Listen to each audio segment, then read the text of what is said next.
Akiarĩria atongoria makanitha kuma gĩcigo-inĩ gĩake kĩa ũmbunge, Mumbunge Mulyungi oigite ODM ĩgaire mieke yothe ya utongoria thĩinĩ wa mbunge, ũndũ ũrĩa oigite ndũngĩtĩkĩrĩka.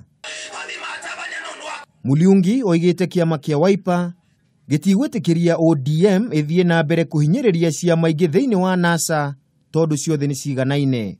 Oho Mulyungi nĩ atĩtĩrithĩtie Wiper nĩkarũgamia Kalonzo Musyoka ahũranĩre gĩturwa gĩa president mwaka wa 2022 ona korwo Raila Odinga nĩ akamunyita mbaru kanasha. Come 2022, the Kamba community will field a presidential candidate in Kenya to run against whoever will be running, whether in a coalition or without a coalition.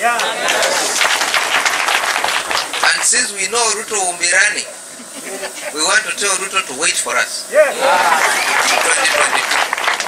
Mukana wa Mulyungi ukite thikũ nini tu thutha wa ambunge a ODM kuma gĩcũa-inĩ kuruta mukana wa gũthondeka kiama kĩerũ, makiuga ODM nĩ matiganĩirie harĩ utongoria wa kamĩtĩ cia mbunge. Handũ-inĩ ha Kameme TV, rĩtwa rĩakwa nĩ Kameme wa Mwingi.